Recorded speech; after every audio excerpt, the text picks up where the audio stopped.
O professor Ariel Horowitz, ele tem mestrado e bacharel em artes pela Universidade Hebraica de Jerusalém. Ele é formado em Sociologia e História Judaica e também tem seu mestrado em Sociologia.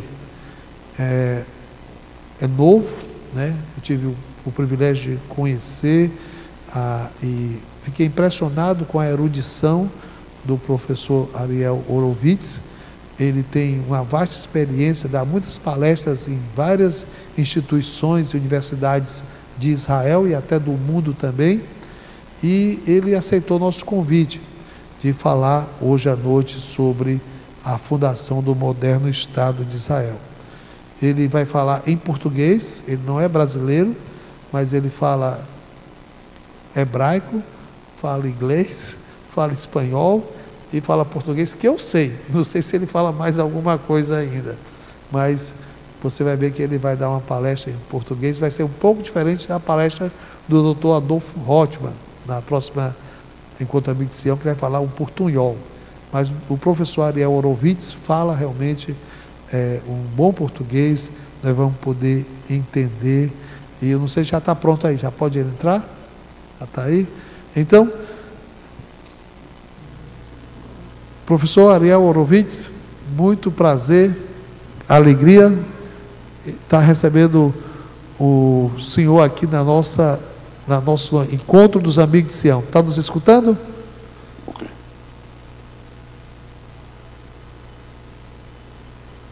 Ok, está nos escutando?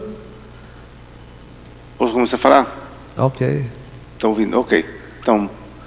Então esteja à vontade. Boa tarde, boa noite.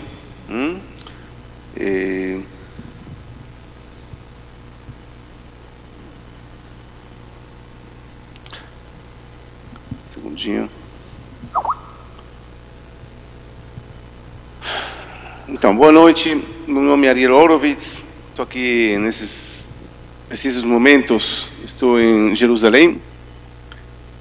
E fui convidado pelo pastor Nogueira para ministrar uma palestra sobre a fundação do moderno Estado de Israel, tendo em conta que há uma semana atrás foi o aniversário, um novo aniversário da decisão das Nações Unidas que falava sobre a criação do Estado de Israel. O que vocês estão vendo aqui agora, vamos dizer, a capa dessa apresentação, são duas imagens, né? Principalmente fazer uma comparação entre o sonhador ou o visionário do Estado de Israel, o Teodoro Herzl, que vemos aquele senhor de barba,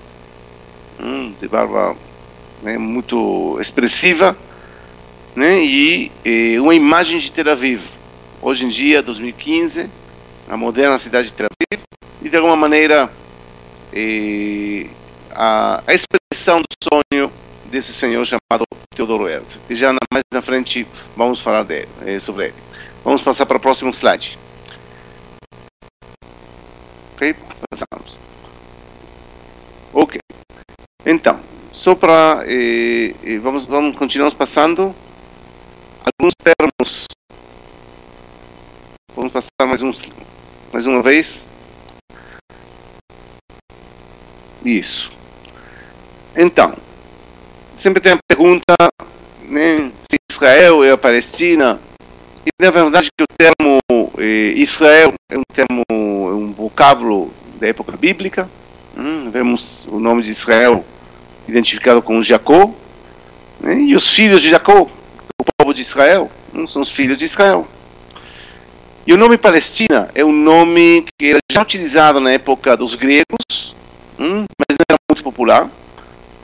Mas quem implementou definitivamente o nome de Palestina na região, não vou dizer na terra de Israel, mas na região que inclui também o atual Estado de Israel, foi colocado pelo imperador Adriano no século II, imperador romano Adriano, século II de nossa era, e a partir do século II e até o ano 1948, esse território, que hoje em dia é o Estado de Israel, se chamava Palestina. Então a gente, às vezes, vamos utilizar, se falamos antes do ano 48, vamos utilizar em algumas oportunidades o termo Palestina.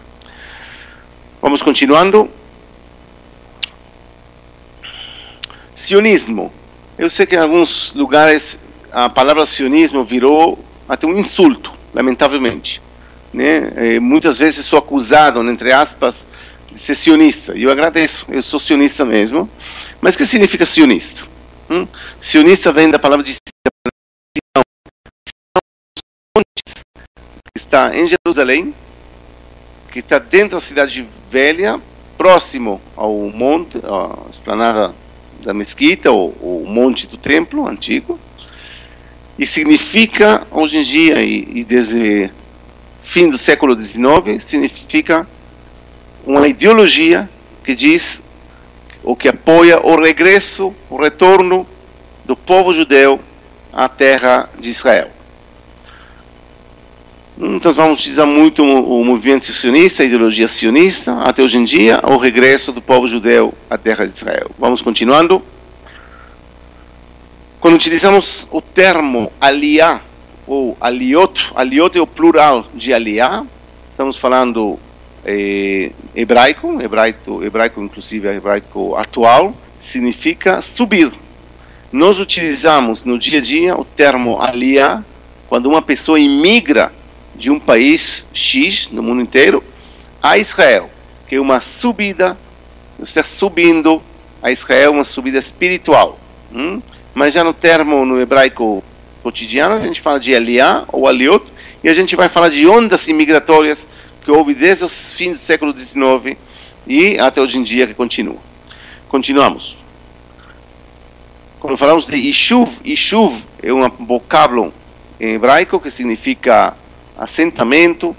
Yishuv, vamos falar de dois termos. Um que é o Yishuv, o velho Yishuv, que são aquela população judia que habitava aqui na terra de Israel, desde sempre, na verdade, né? Desde séculos e séculos, milhares de anos. Esse é o velho Yishuv, e o novo Yishuv vão ser as ondas imigratórias que começam a partir do século XIX, que mais na frente a gente vai tratar disso. Continuamos. Temos, quando falamos do período otomano, quem são os otomanos? Os otomanos, se vocês quiserem chamar eles de turcos, podemos chamar eles de turcos. Compreendia um pouco além do que é a Turquia, né? Bastante além do que era a Turquia, mas eles reinaram aqui na terra de Israel por 400 anos, entre o ano 1517 e 1917. Continuamos. E quando falamos do mandato britânico, vamos falar dos ingleses que governaram aqui a terra de Israel por 31 anos até a independência do Estado de Israel. Continuamos. Um pouco para entender onde estamos localizados e entender o que significava o Império Otomano no século XIX, vemos aí a extensão. Tudo que vocês veem em vermelho era o tamanho do Império Otomano, que no século XIX já estava caindo, já estava se derrubando.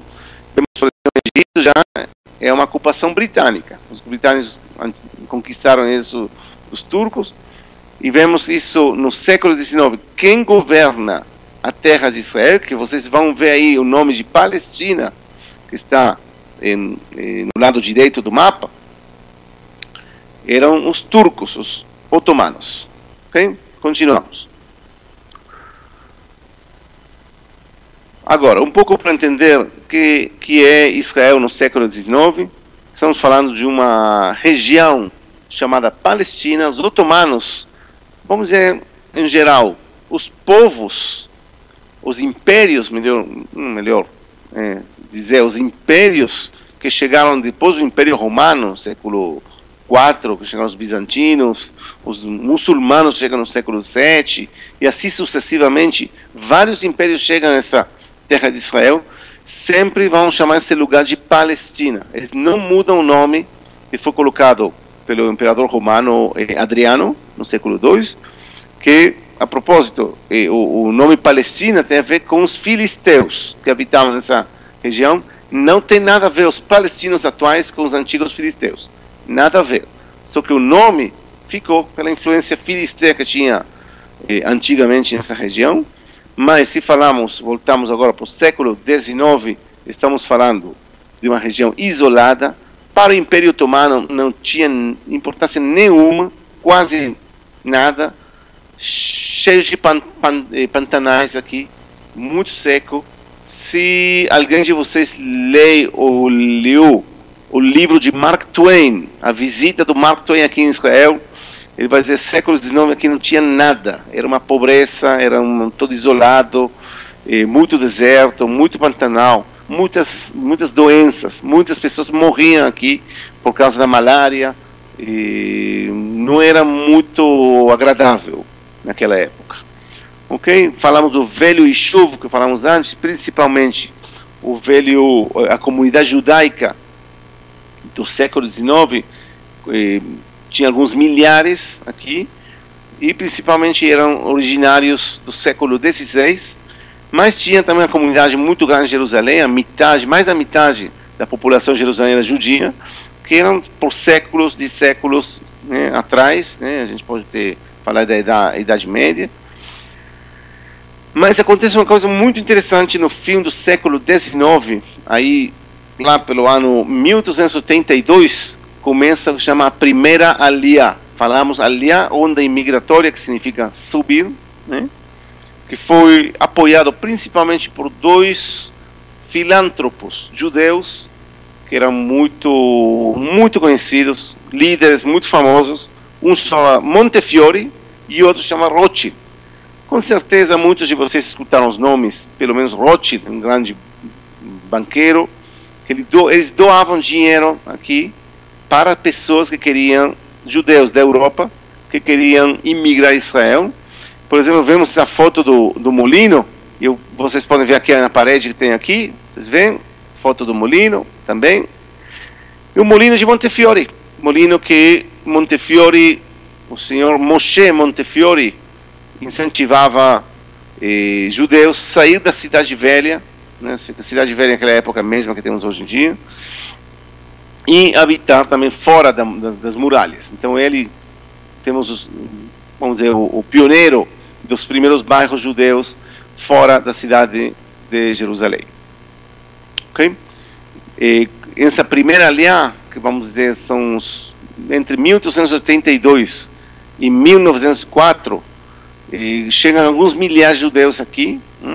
Muitos deles fugem daqui, porque realmente era muito difícil estar aqui.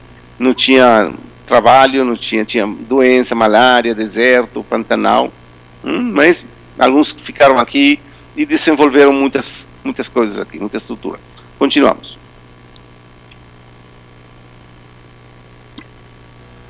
Mais um.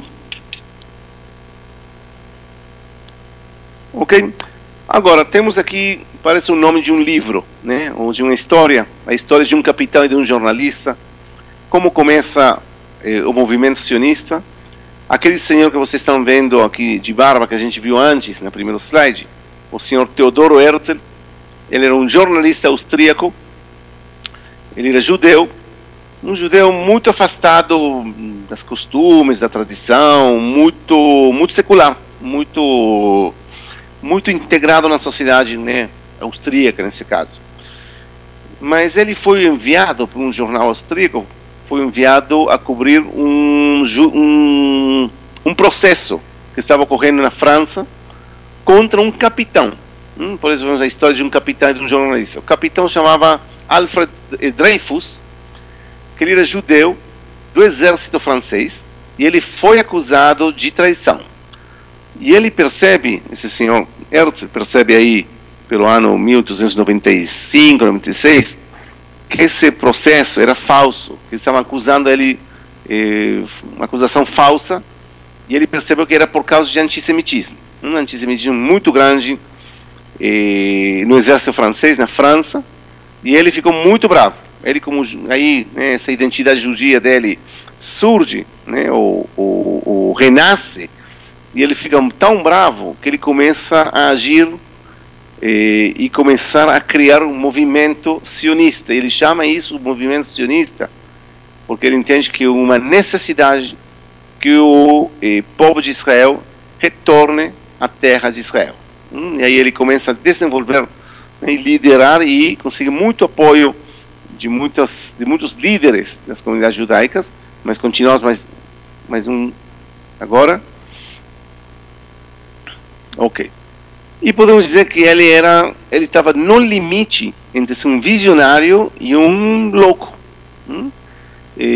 Porque ele falou o seguinte: no ano 1897, quando foi o primeiro congresso sionista de várias comunidades judaicas da Europa, principalmente, ele falou o seguinte: daqui a 5 anos, ou no máximo 50 anos, haverá um Estado judeu independente na terra de Israel. Logicamente, a maioria das pessoas riram, mas se a gente faz um pouco de contas, vamos perceber que ele errou por um ano. Porque no ano 1948, exatamente 51 anos depois desse delírio que ele falou, o Estado de Israel estava nascendo, estava sendo criado. Podemos dizer que até ele não errou, porque no 29 de novembro de 1947, as Nações Unidas anunciaram a criação do Estado de Israel na terra de Israel. Ok? Então, continuamos mais uma. Eu sempre falo que o Estado de Israel nasce na Suíça. Por quê? Porque o primeiro congresso sionista que esse senhor Teodoro Herzl organiza foi na cidade de Basileia, na Suíça, de diferentes comunidades da Europa, principalmente da Europa Oriental, chegam atraídos pela ideia de Teodoro Herzl, que não era uma ideia nova, porque já vimos que tinha já a primeira Aliyah, onde vimos ondas imigratórias judeus de maneira independente que estavam chegando a Israel para cultivar. E ele, podemos dizer, e ele falou isso: eu criei as bases do futuro do Estado de Israel aqui na Basileia. E ele, ao longo da história, ele tinha razão. Ok? Então continuamos. Então, depois do primeiro congresso sionista, ano 1897, na Basileia, os diferentes representantes das diferentes comunidades judaicas da Europa decidem o seguinte: uma estratégia. Primeiro, tem que receber o apoio das potências. Quem são naquela época as potências? Estamos falando dos ingleses. Podemos também dizer os franceses, mas os franceses são mais afastados da ideia. Mas os britânicos, os ingleses, né, como tinha representantes da organização sionista que estão em contato com eles. As potências eram os otomanos, os turcos, e também o Império Austro-Húngaro. O Império Austro-Húngaro e também os alemães, naquela época.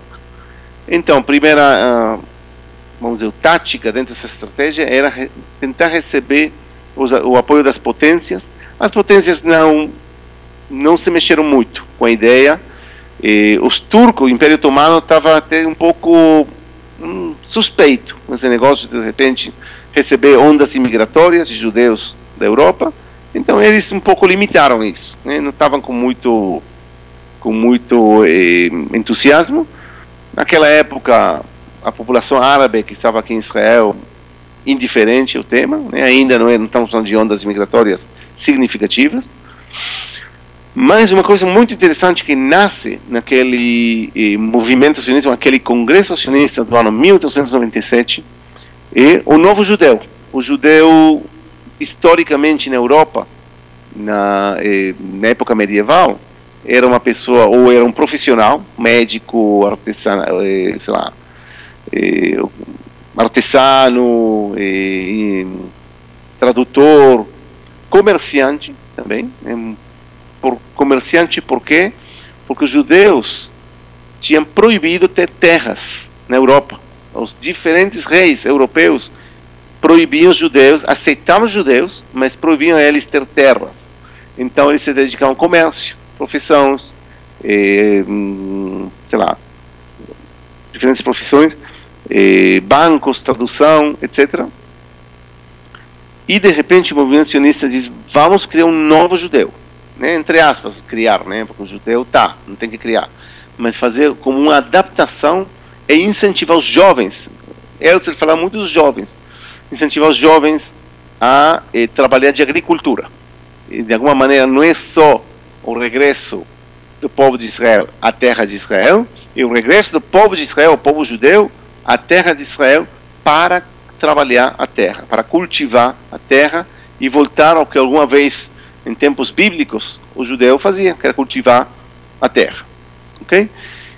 Herzl também falava, e outros líderes, né, daquele movimento sionista, de ter uma cooperação com a população árabe local.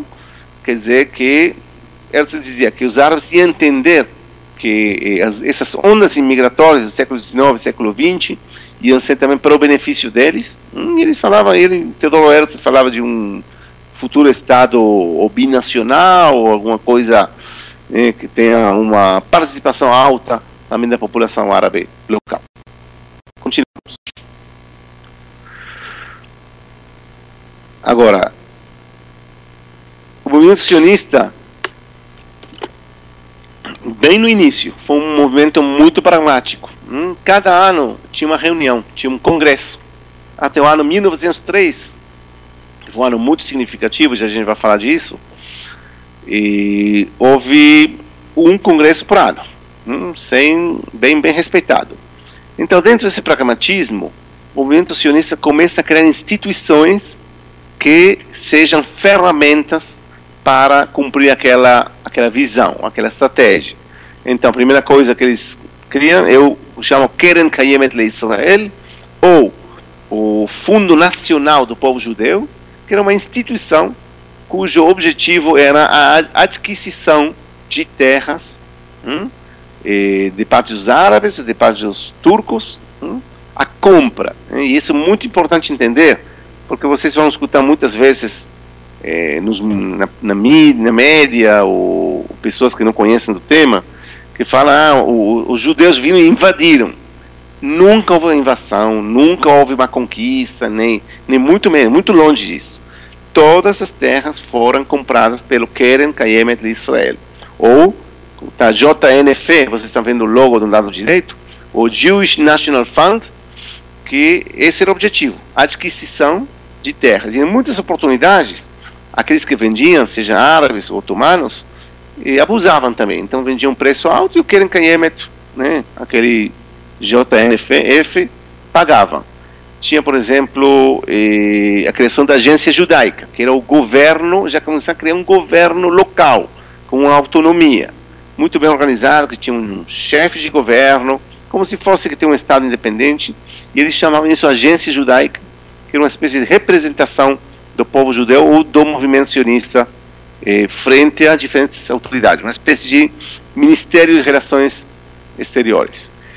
Já começaram a se criar bancos, hospitais, estamos falando inícios do século XX. Temos também universidades. A Universidade Hebraica, que vocês estão vendo aqui o logo, e eu espero que muitos de vocês conheçam a futura Universidade Hebraica, com quem nós trabalhamos, foi criada no ano 1925, ou seja, na época do mandato britânico. Mas na época dos turcos já foi criado o Instituto Tecnológico de Haifa, chamado Technion. Então já vemos, mesmo que seja época otomana ou época britânica, a criação de uma infraestrutura muito desenvolvida, uma espécie de criar as bases do futuro Estado que algum dia iria se estabelecer nessa terra. Então tem que criar todos os sistemas e todas as bases para esse futuro Estado, e o movimento sionista, bem do início, começa a fazer isso de maneira bem inteligente e estratégica. Continuamos. Uma das coisas muito que foi uma revolução mesmo, foi o renascimento da língua hebraica.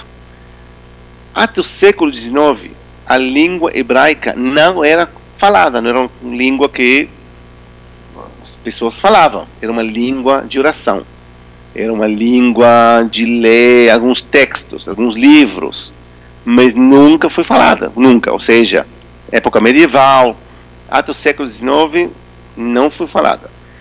Tinha um senhor que vocês estão vendo a foto dele aí, chamava Eliezer Ben Yehuda. Quem de vocês que conhecem Israel, ou já viram a Jerusalém alguma vez, vocês vão ver que a rua principal, uma das ruas principais de Jerusalém se chama Ben Yehuda. É o nome daquele senhor que foi quem reviveu, ou aquele que começou a implementar a cultura do hebraico, que seja uma língua falada. Por exemplo, ele obrigava os filhos dele a falar em hebraico. Ele era da Europa Oriental, né? Logicamente os filhos falavam a língua, o Yiddish, por exemplo, o Yiddish, que era um dialeto judeu-alemão.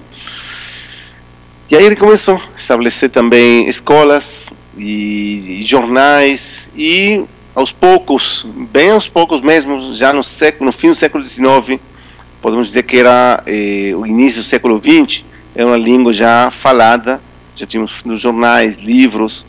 Tem uma curiosidade, por exemplo, a tal ponto o hebraico já era, rapidamente virou popular, que no Technion de Haifa, Instituto Tecnológico, houve já uma luta ideológica quando foi inaugurado o Technion, que foi inaugurado antes da Universidade Hebraica, ano 21 já foi inaugurada.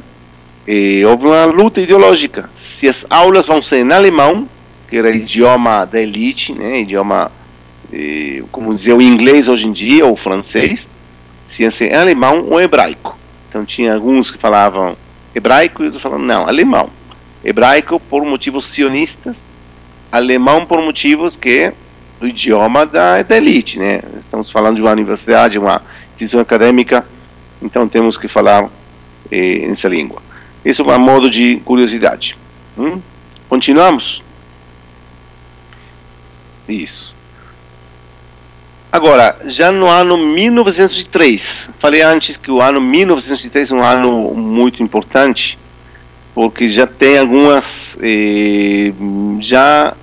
evoluções na ideia da criação de um Estado judeu independente. E começa já Herzl, né, que ainda era o criador do movimento sionista, a querida barba, criador do movimento e líder naquela época. Eles já negociando com os britânicos, né? Os britânicos, eles estavam no Egito, eles não estavam em Israel. Naquela época os turcos estavam em Israel, mas eles já negociam com os britânicos o seguinte: nós queremos o apoio para criar, necessitamos um Estado judeu independente, urgente. E eu vou explicar por que urgente, daqui a pouco. E os britânicos oferecem Sinaí, Arish, uma região que está no Sinaí, Chipre, que é uma ilha que está bem perto, aqui a 2 horas.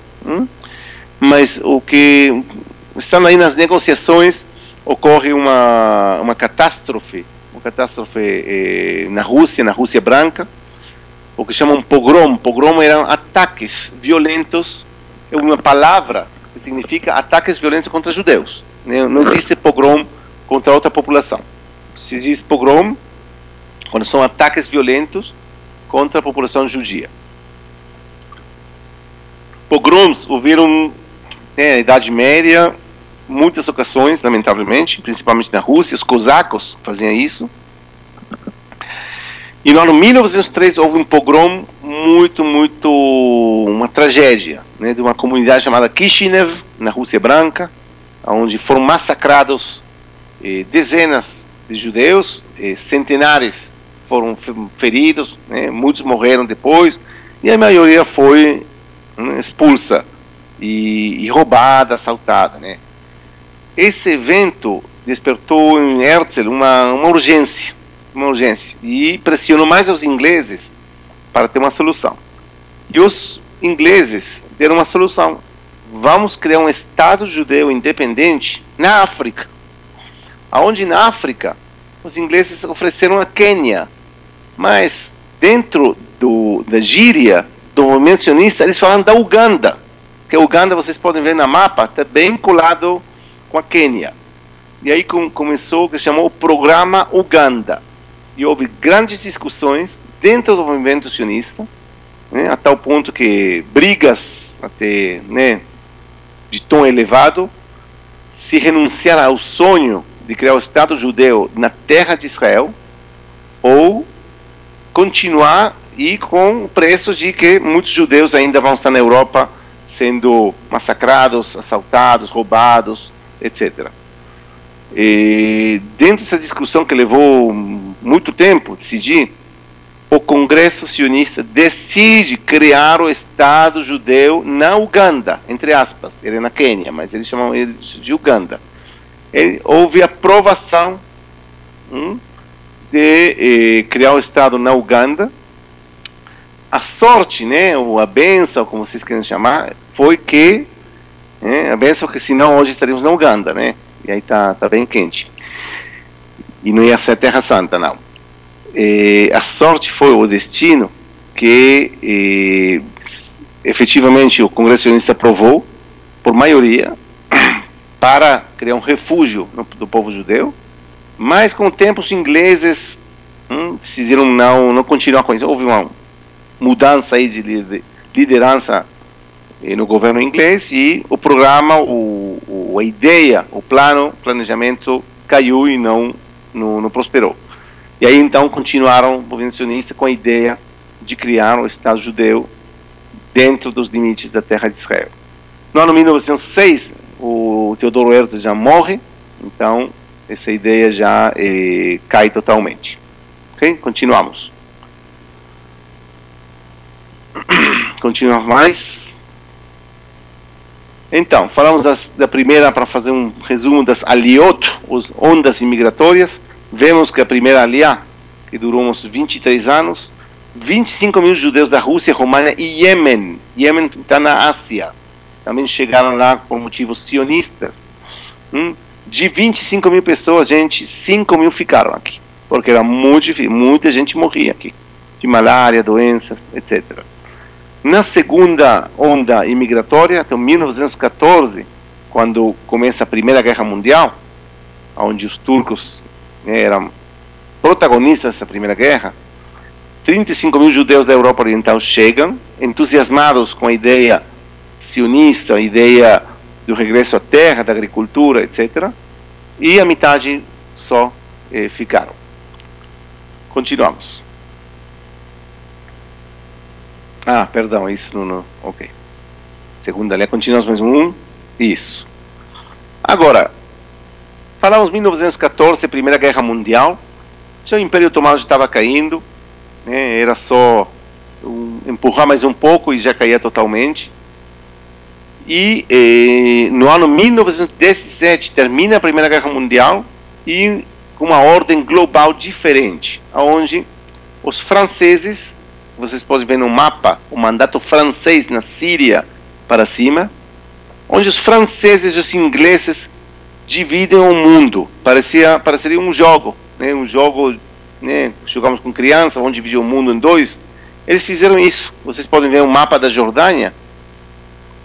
O mapa da Jordânia, que é um mapa que parece estar desenhado, né? São linhas retas. Então eles faziam assim, dividiam o mundo como eles queriam, da forma que eles queriam. Então, vemos que no ano 1917 chegam os ingleses aqui e começa um mandato britânico. Agora todo mundo sabe que o mandato, né, conhece o conceito de mandato britânico. A pergunta é: mandato, quem deu esse mandato e para quê? E o mandato foi dado pela Liga das Nações, o que no futuro seria a ONU. Liga das Nações dão um mandato aos britânicos para criar aqui um Estado árabe e um Estado judeu. O mandato britânico era sobre a terra de Israel atual, Estado de Israel atual, e a Jordânia. Aí estava o mandato britânico. Agora, no ano 1922, os britânicos eles tinham que começar a devolver favores.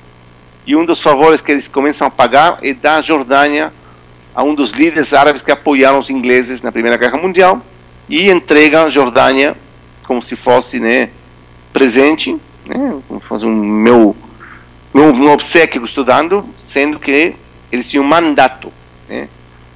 Por isso vamos ver algumas correntes do sionismo da direita que falam de o Estado de Israel tem que ser essas duas, o que vocês estão vendo agora, a Israel e a Jordânia. Hoje em dia já quase ninguém vai dizer uma coisa assim, mas antigamente tinha correntes dentro do sionismo que falavam o Estado de Israel tem que ser o atual Israel e a atual Jordânia. Então a Jordânia sai do mandato britânico e o Estado de Israel, aquele verde claro que vocês veem, e aí está o mandato sobre esse território. Eles tinham que, o mandato das Liga das Nações, criar um Estado judeu e outro árabe. Continuamos mais um. A ideia sionista foi bem recebida pela liderança britânica, e no ano 1917 o ministro de Relações Exteriores da coroa britânica faz uma declaração que diz o seguinte, que a coroa britânica vê com bons olhos a criação de um Estado judeu independente na antiga, um lar nacional judeu na antiga Palestina. Não diz aonde, quer dizer, dentro da Palestina, que limites, quando, não diz nada, só diz que veio um apoio à ideia. Eles dizem, e nós vamos trabalhar para isso acontecer. Essa declaração foi muito importante para entender e também o conflito atual, e a gente vai falar mais na frente sobre isso. Mas aí, o mandato britânico aqui, em poucos anos, eles começaram a desenvolver o território. Por que é importante entender isso? Primeiro, porque temos muita infraestrutura, hoje em dia, infraestrutura inglesa que ficou, por exemplo, os trens, todo o transporte de trens foram construídos e desenvolvidos um pouco pelos otomanos, mas principalmente pelos britânicos. Temos leis que são da época do mandato, que ainda são relevantes, que o Estado de Israel adopta, ok? O Estado de Israel adopta. E deixam que tecnologia, eles construem um porto, o porto de Haifa, muito grande, muito importante, para o comércio e para outras coisas. Ou seja, o mandato britânico, por um lado, dizia, vocês têm que criar aqui um Estado judeu e outro árabe. Por outro lado, eles desenvolvia tantas estruturas, ruas, bairros, prédios, etc., que dava a entender que os ingleses não iam sair daqui muito rápido, não. Que investe tanto em infraestrutura que ficar, talvez, para sempre. Então, é uma primeira contradição. Por um lado, mandato, por outro lado, desenvolve muita estrutura aqui. Okay? Continuamos.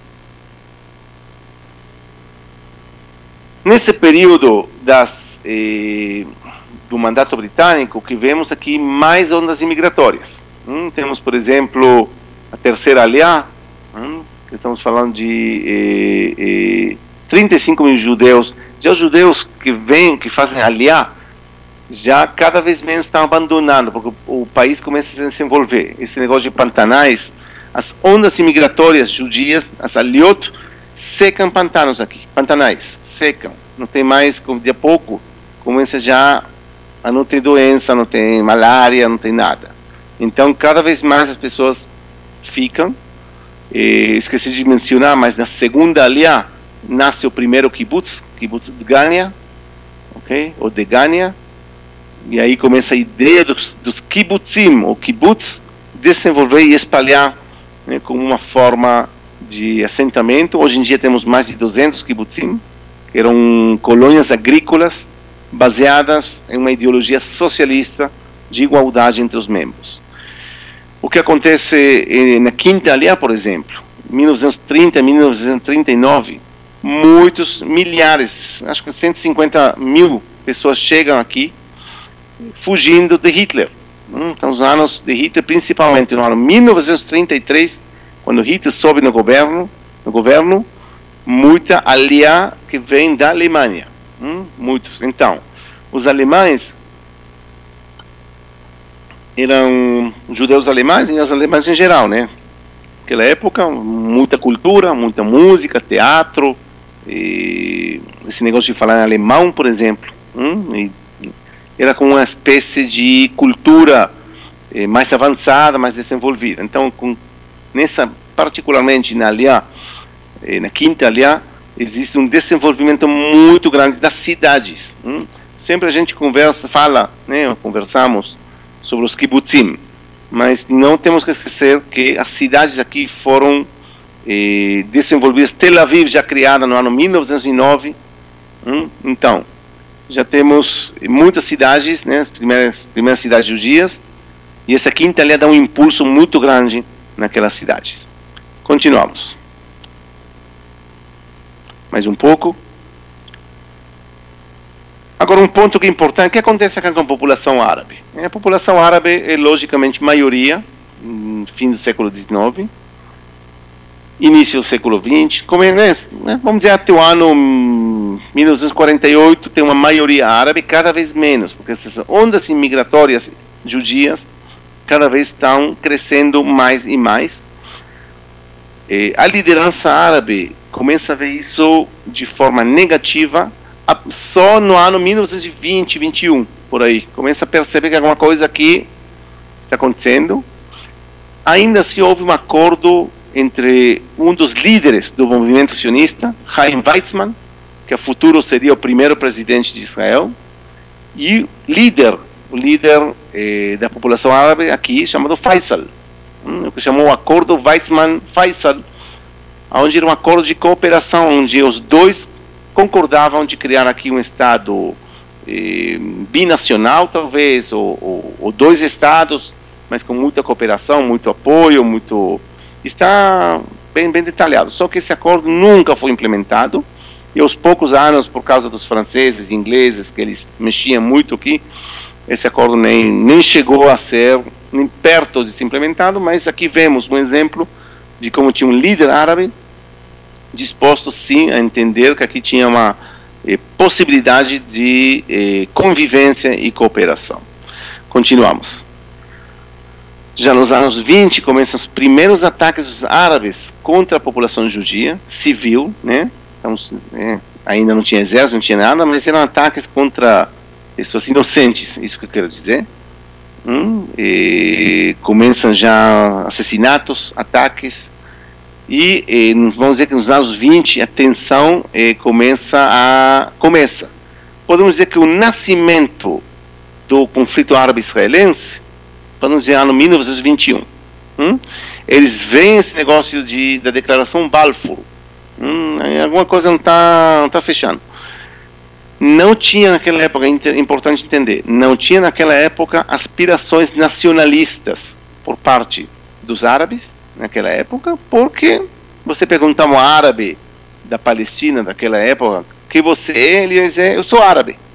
Você vai perguntar ao árabe do Iraque, qual é a sua identidade? Ele ia responder árabe. A mesma coisa no Marrocos, a mesma coisa na Síria.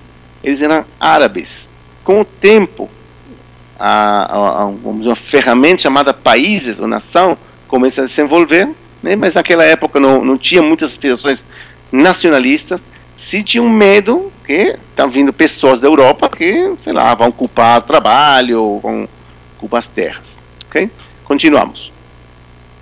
Essa tensão chega a um ponto muito alto, essa tensão entre as duas populações, com a massacre de Hebron. Hebron era uma comunidade judaica muito antiga, muito antiga, de vários séculos, e no ano 1929 essa comunidade foi massacrada e os que sobreviveram foram expulsos.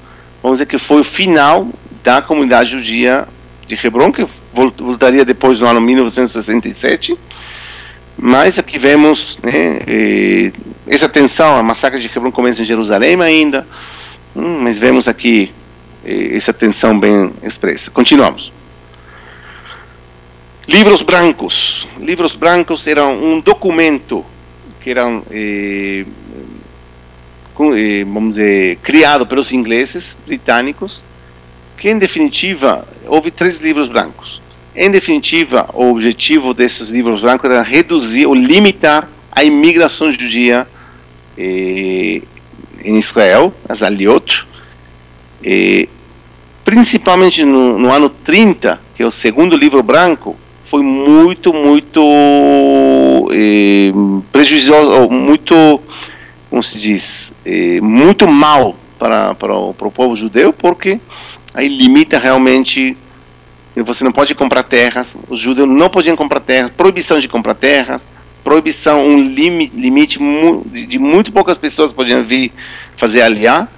Isso tem a ver com o desejo da liderança britânica de receber o apoio dos árabes contra uma provável guerra contra os alemães. Estamos falando a partir principalmente de 1936, 1934, 5. Ou seja, aqui vemos uma contradição entre a declaração Balfour que vimos antes e essa restrição que vemos aqui dos livros brancos. Continuamos.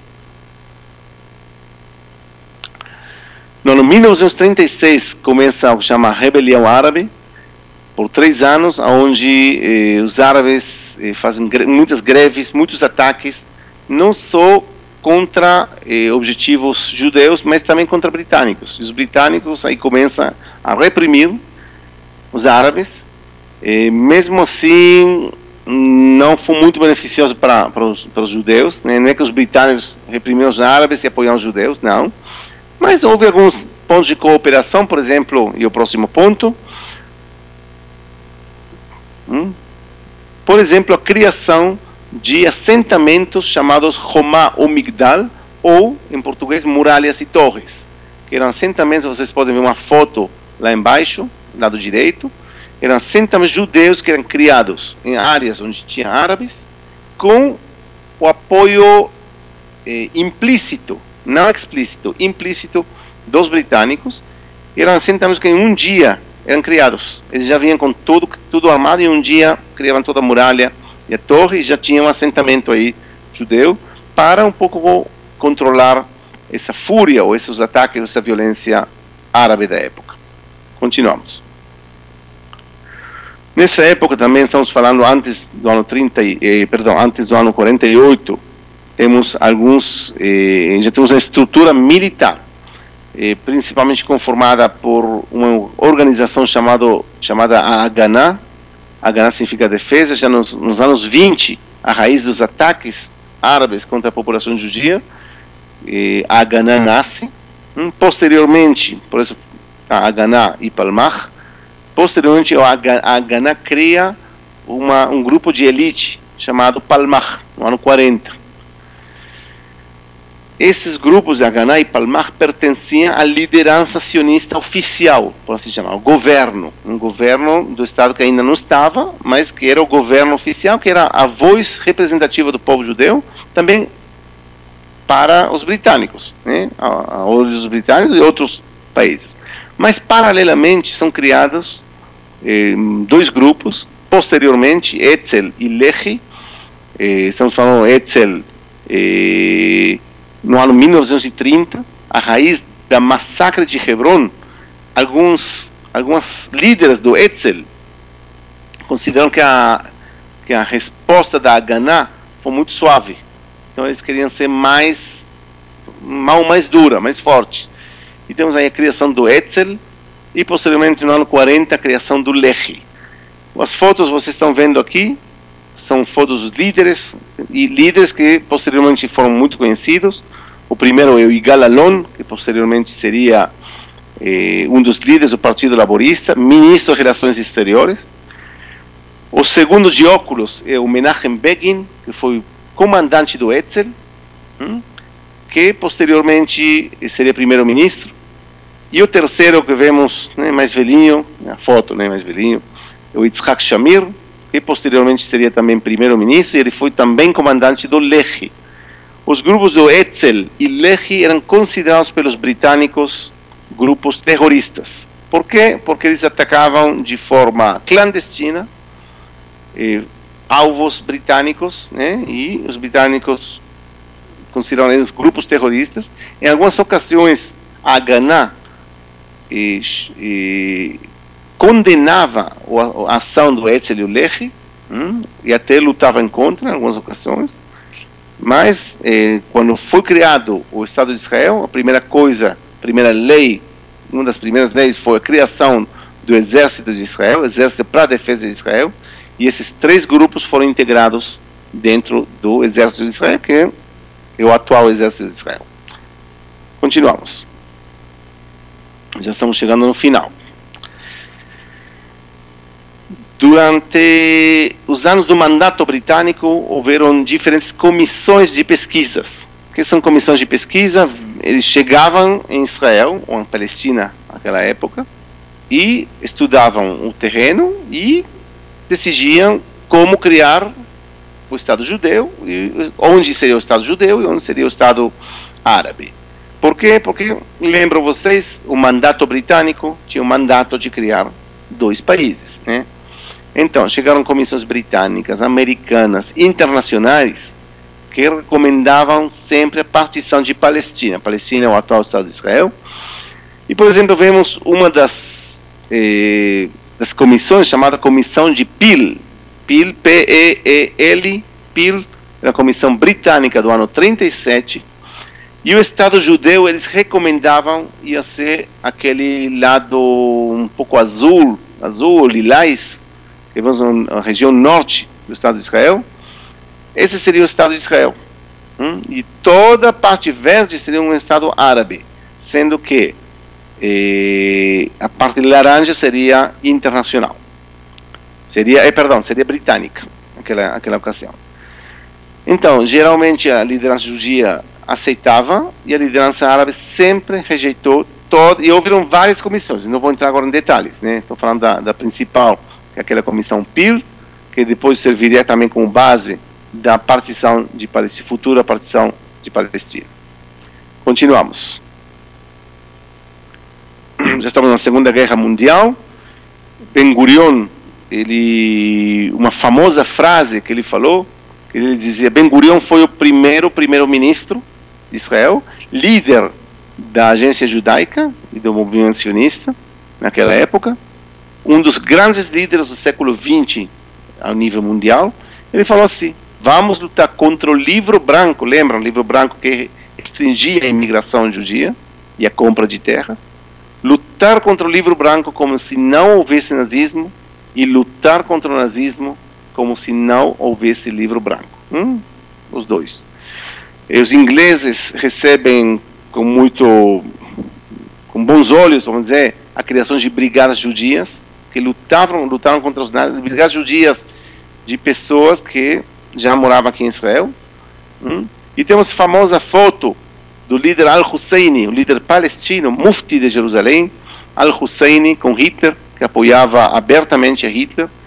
Se vocês viram as noticiários nas últimas semanas, Netanyahu, o atual primeiro-ministro, falou que a ideia do extermínio foi do mufti de Jerusalém, que é uma coisa que não é verdade, mas o que ele quis mostrar que o mufti de Jerusalém, o líder palestino de Jerusalém naquela época, apoiava abertamente aos nazistas, e ele tem uma foto e vídeo, até você pode ver imagens, ele dando a mão no Hitler, e acordos, né, que Hitler chegaria algum dia também aqui em Israel para limpar de judeus essa zona aqui também. Continuamos. Vamos continuar até o final. Mais isso.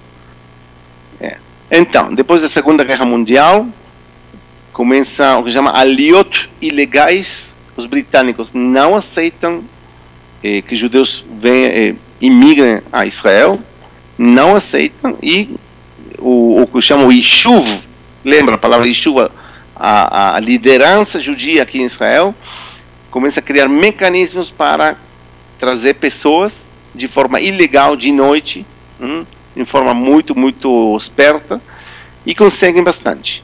Depois da Segunda Guerra Mundial, inclusive sobreviventes do Holocausto, que os britânicos pegavam e mandavam para um campo de detenção no Chipre, aqui, uma ilha que está a 2 horas daqui. Okay? O conflito entre árabes e judeus e britânicos cada vez mais forte, a tal ponto que no ano 1946 grupos armados judeus, e aí foi uma das poucas vezes que os 3 grupos militares, por assim chamar, cooperam, e o que chamou a Noite das Pontes, que foram ataques a todos os pontes que comunicavam Israel com o resto, com Jordânia, com Síria, Líbano. Para quê? Para impedir que os britânicos possam comerciar. O que interessava os britânicos era o comércio, dinheiro. Então, assim eles evitavam que os britânicos possam se desenvolver. Os britânicos reprimiram ferozmente, muito salvagemente, essa ação da Noite das Pontes. E temos a famosa explosão do Hotel King David, aqui bem pertinho, aqui em Jerusalém, realizada pelo grupo do Etzel, onde que era o Hotel King David, era a base central do exército britânico. Continuamos. Falamos um pouco de história, um pouco de Holocausto. O que é importante um pouco, talvez, desmitificar, é que a criação do Estado de Israel não foi consequência do Holocausto. Vocês estão vendo que o Estado já estava existindo desde o início do século XX, porque sabiam que em algum momento o Estado ia acontecer. Então, não podemos dizer que foi consequência do Holocausto. Muitas pessoas acham que houve o Holocausto, 6 milhões de judeus massacrados pela Alemanha. Então, por causa disso, vamos dar um Estado. Não é verdade. O Estado já estava existindo. Talvez o Holocausto acelerou algum processo, mas não foi a razão. Ok? Continuamos. Ano 1947, a resolução da ONU, 29 de novembro, há uma semana atrás. A criação de 2 estados, um judeu e um palestino. De novo, a liderança judia aceita, a liderança palestina rejeita. E vamos ver no próximo slide como que era. Esse era o plano de partição da Palestina, onde vemos que aquele cor rosinha que vocês veem aí ia ser o Estado árabe, chamemos Palestina, e todo aquele que é um verde escuro ia ser o Estado judeu. Agora é interessante entender aqui que o sul, vocês veem a região sul do mapa, até hoje em dia, né, é tudo deserto. Deserto, não tem nada. Hoje em dia tem, naquela época não tinha nada. Ou seja, o Estado judeu ia ser composto por principalmente deserto, onde não tem nada, né? E vejam como está tudo meio, né? Vamos dizer, a ONU, quando fez o plano de partição, avaliou onde tem população judia, onde tem população árabe, e em base a isso decidem. Ok? Jerusalém vai ser uma cidade internacional. Aqui vemos. E o que acontece no próximo slide? A guerra da independência. Para nós, judeus ou israelenses, é a guerra da independência. Para os árabes, eles chamam o Nakba. Nakba é tragédia, uma tragédia. Por quê? Vamos ver por quê no próximo slide, mas antes. Perdão. Vamos voltar antes. A guerra de independência tem mais um na frente. Isso. A guerra de independência em 2 etapas. O ano, vamos dizer, 29 de novembro de 47, as ruas de Israel, todo mundo dançando da felicidade. Finalmente, depois de 2000 anos, temos um Estado judeu independente. O único que estava muito preocupado era o Ben Gurion, porque ele sabia o que ia acontecer no dia seguinte. E, efetivamente, no dia seguinte, começa a guerra da independência, primeira etapa contra os palestinos, ou os árabes que residiam aqui nessa terra, e a segunda etapa, já 5 exércitos árabes invadem o novo Estado de Israel. A independência de Israel foi declarada 15 de maio de 1948. Dia seguinte, 5 exércitos árabes super poderosos estavam aqui, e eles no final perderam, como vocês sabem, e parte da razão pela qual eles perderam é porque eles acharam que ia ser fácil. Então já tinha brigas entre eles, que parte cada um ia pegar, porque eles não iam dar para os palestinos, Eles iam pegar uma parte de cada um. Egito uma parte, a Jordânia outra. Então ficam brigando entre os líderes. Quem vai levar quem? Okay? Aí sim, vamos ao próximo slide. Então, vemos consequências da Guerra da Independência, lado esquerdo, aqui o mapa, que é, e aqui o lado é. Para comparar, vocês lembram, do lado direito, o plano original. E à esquerda, a raiz da Guerra da Independência, o que acontece é que Israel se duplica, né? E temos aqui que Jordânia pega ou incorpora o que chama Cisjordânia, ou Judeia e Samaria. Vemos essa parte mais verde, controlada. E Jerusalém Oriental. Continuamos. Como eu falei, Israel duplica o território e os novos limites são reconhecidos pelos países árabes e pela comunidade internacional. Se vocês lembram, Israel duplica, como falei, e são limites que hoje em dia são os limites do Estado de Israel, mesmo que a resolução da ONU dava para Israel menos que isso, mas já são, no armistício foi reconhecido parte do Estado de Israel. Não significa que eles reconhecem o Estado de Israel, mas reconhecem seus limites. Continuamos. E finalmente, só para terminar, um fundo da criação do Estado de Israel, só para terminar essa apresentação e vamos deixar um tempo para pergunta, que o novo Estado de Israel é uma realidade e assim finaliza realmente no ano 1948, 2000 anos de exílio. Ok? E a Guerra da Independência termina no ano 49, julho do 49, né, com assinamento de acordos de cessar do fogo ou de armistício com todos os países árabes, que futuramente começariam novas guerras, mas isso é para o próximo capítulo. Ok? Se tiver perguntas, eu não estou escutando nada, mas se tiver perguntas, estou aqui à disposição.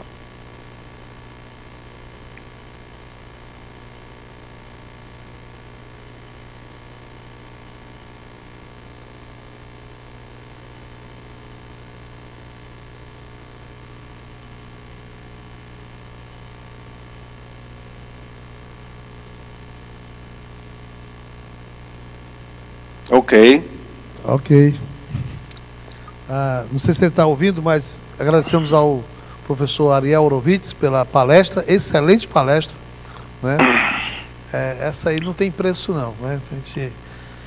Grandes momentos e muito bem explicada, e também a forma didática que foi dado, eu gostei muito da palestra.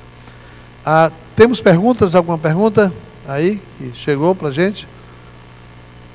Não há perguntas? Pois vem, Alexandre.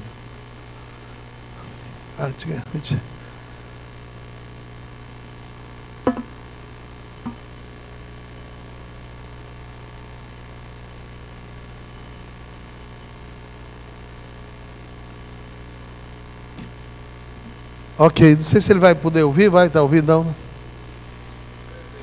Ok. O pastor Hércules Herculano, lá de São Gonçalo, no Ceará, está perguntando qual o motivo de se tentar criar o Estado de Israel na África, já que o território dos judeus fica ali no Oriente Médio. E ele explicou isso na palestra. Me avisa quando. E qual foi o motivo de se tentar criar o Estado lá na África e não logo naquela ideia de Uganda? Ok.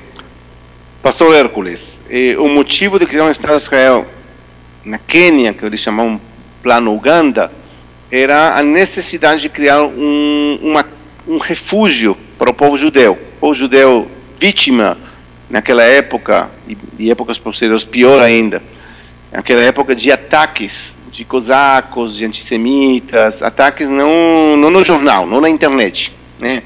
Ataques em sério, tipo bater, matar, assassinar, estuprar, roubar, expulsar, a necessidade de criar um lugar que seja independente, onde os judeus do mundo inteiro possam chegar. Era uma espécie de concessão que o movimento sionista ia fazer, só para ter um lugar onde salvar pessoas. Esse era o objetivo. Ok. A outra pergunta, realmente uma colocação e duas perguntas, do Roberto Kedoshin, que é o blog Notícias de Sião, lá em Portugal.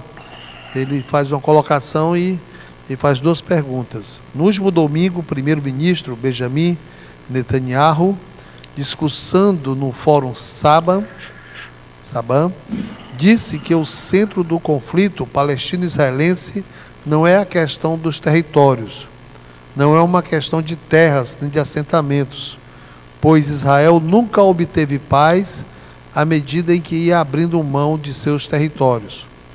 A entrega de Gaza é um exemplo disso, como lembrou muito bem o primeiro-ministro naquele discurso de domingo. Diante disso, ele tem duas perguntas. O centro do conflito palestino não é uma questão de terra. A primeira pergunta é: a expansão dos assentamentos é muito desgastante para a imagem e para a economia de Israel. Na sua opinião, doutor Ariel, este custo vale a pena? Israel deve continuar a manter essa política dos assentamentos, da expansão dos assentamentos? Vou responder a primeira pergunta. A expansão dos assentamentos é muito desgastante. É verdade. Aqui você está entrando já em questões de posições políticas pessoais, né? Exato. Se você me pergunta eu pessoalmente, eu acho que é um problema. Não por causa da imagem, porque a imagem sempre não vai ser boa, né? Não importa o que você faça, você saiu do Líbano, saiu do Gaza, ainda a imagem não é boa. Mas por uma questão pragmática, lá tem perto de 2 milhões de palestinos, não na faixa de Gaza, né? Cisjordânia. E é difícil, você não pode controlar 2 milhões de pessoas, né?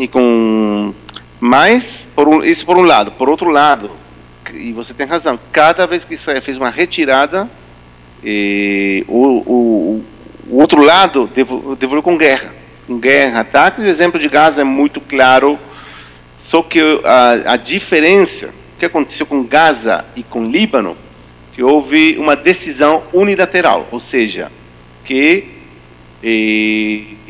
foi Israel em forma sem acordo, não houve um acordo aí. Quer dizer que Israel se retira sem estar coordenado com ninguém. Isso não foi boa ideia, né? Porque a resposta foi guerra. Mas no momento tem um acordo de paz com os palestinos, eu não estaria tranquilo, né? Porque o acordo pode ser também, né, violado, né? Mas é difícil, uma situação difícil.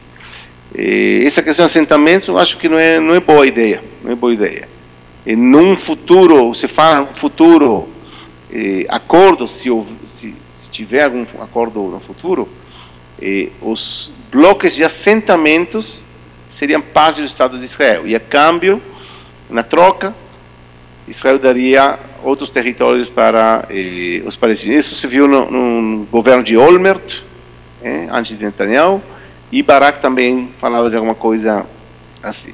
Eu acho que no final de contas, daqui a muitos anos, vai acontecer uma coisa assim. O problema é que sempre tem esses grupos radicais no Islã, que não importa o território, a ideologia é outra.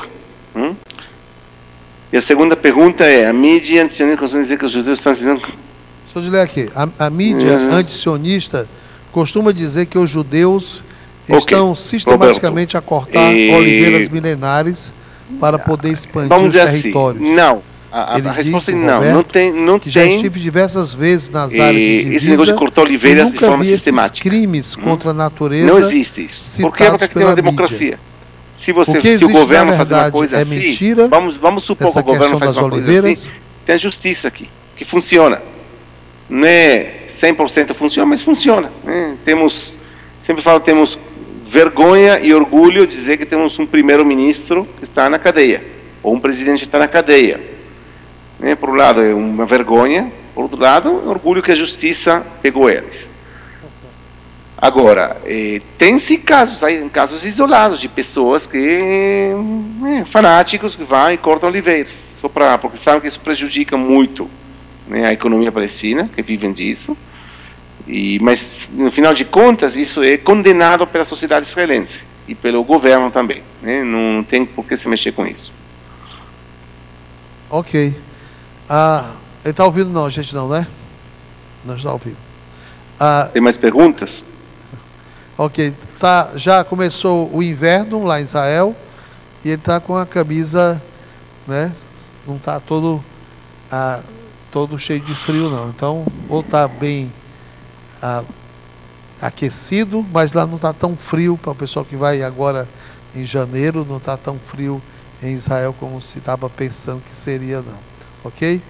Então nós vamos agradecer, professor Ariel Horovitz, foi muito boa. Creio que todos nós gostamos. E é tipo da palestra que está gravada para a gente ouvir depois também. Assistir. Muito obrigado. Depois.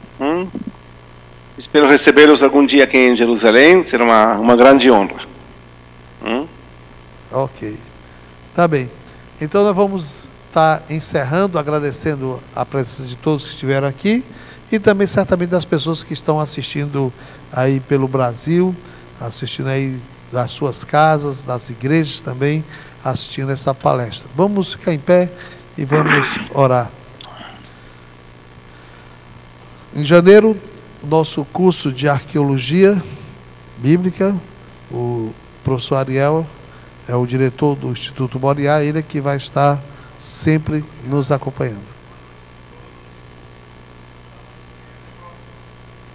Ok.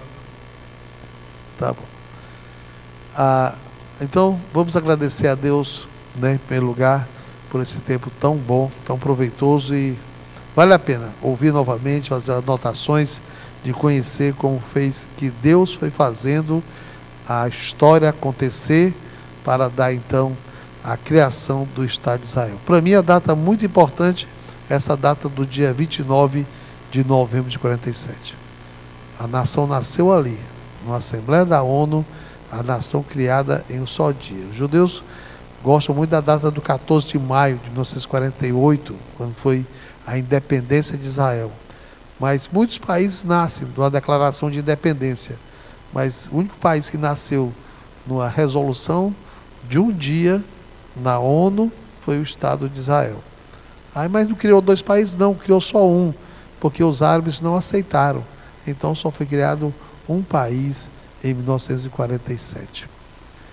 Pai querido, nós te damos graças pela essa grande oportunidade que o Senhor nos deu de conhecermos melhor a história, de entendermos através de alguém que estuda lá, que conhece o próprio povo e como foi proveitoso.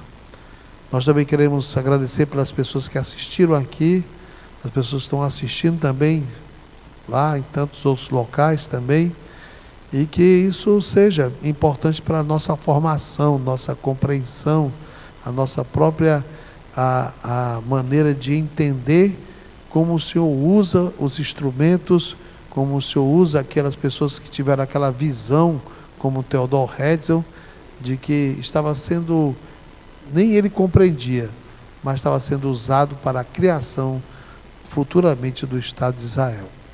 Nós somos gratos ao Pai e nos torna também pessoas com visão, pessoas que têm planos, pessoas que têm ideais e que, se forem de Ti, que se forem corretos, certamente a vitória é nossa. Te damos graças, pedimos Tua bênção sobre o professor Ariel, que nesse contato nós possamos falar de Yeshua HaMashiach para ele. Já está usando a nossa terminologia, não falou apenas de acaso, não falou apenas de coisas boas, mas citou até bênçãos. E rogamos que isso seja também nosso propósito de levar essa mensagem da salvação ao Teu povo também lá em Israel. Nós oramos agradecidos em nome de Jesus Cristo. Amém. Shalom? Shalom. Então, uma boa noite e até a próxima reunião do Encontro dos Amigos de Sião.